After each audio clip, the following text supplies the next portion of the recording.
English yung salt eh. Tapos, combination na po ng taba. Ibig sabihin no, may Taglish na pala naman. Opo, pinangalan din po yun ng mga locals na nauna po dito. Mga locals. Local, so English Tagalog. 1.2 kilometers po, ma'am, yung haba. Then nasa 30 to 40 minutes. Banak ang tawag. Mga banak po dami isda po. Banak. Ayun o. Yun yun o. Yun o. Yung banak po. Ayun ba ang banak? Yun na po yung banak. Family po ng milkfish, yung ating national fish. So nakakain yung isda. Yes po, lahat po ng isda dito, ma'am, ay nakakain. Gano'ng kalaki lumalaki itong mga bayan? Ganun siya, na parang Yung banak po, sir, yung nakita ko na ganito. Ganyan po, kalaki. Pero sa lahat po, dito ganito lang siya. Kasi po yung mga isda dito, kapag malaki na, lalabas na rin sila, babalik na sa dagat.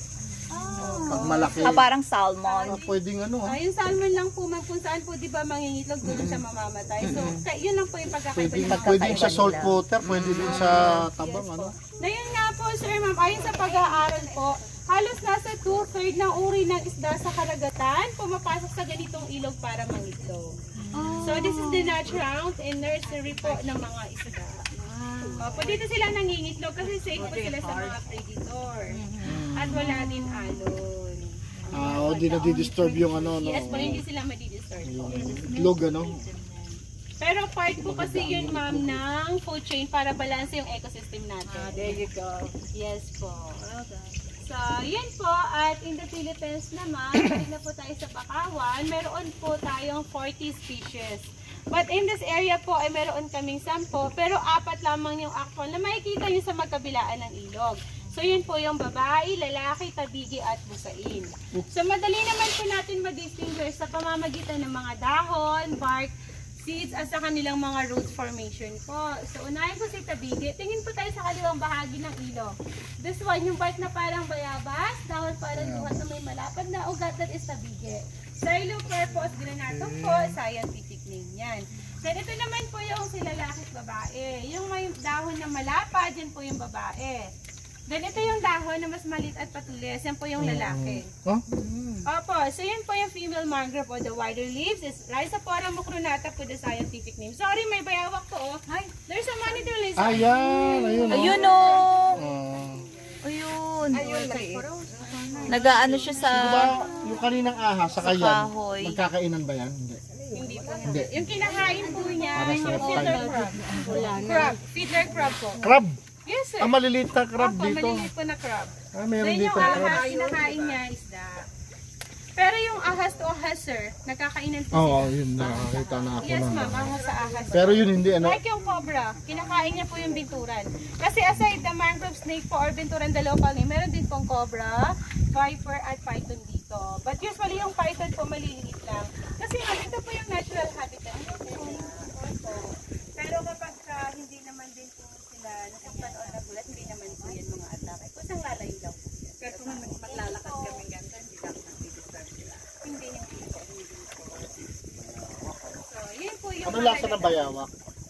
Marami po nagsasabi, lasang manok sir. Pero dito po bawal, hindi yan hinahan. Kaya nga po hindi po takot yung bayawak. Usually kapag hinahan po yan, malayo pa lang tayo, tatakbo na yan. Kakalipas na yun ang takbo. Pero may panghuli yan, di ba? May sariling panghuli. Opo, ginagamitan trap. Trap. Opo. May trap yan sila na yun. Pero yun dito po. Ito yung sisaw yung mga shell, ano? Ang tawag dun na... Oo, na nakakasugat sa ilalim. Oyster. Ito, oyster yan. Yes sir, opo. Yung shell na maliliit. Those are oyster. Hindi nyo yung na-harvest yan? Alam sir, kami po, kasi kami po yung mga volunteers na nangangalaga dito. Bawal po kami, kasi dapat po magsimula sa amin ng disiplina para tularan po kami ng mga tao sa community.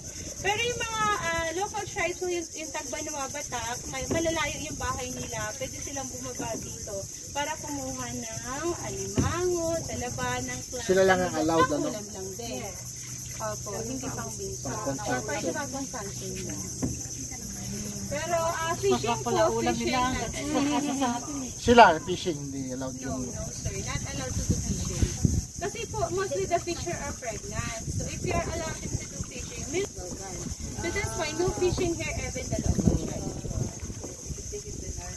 Yes po, yes po.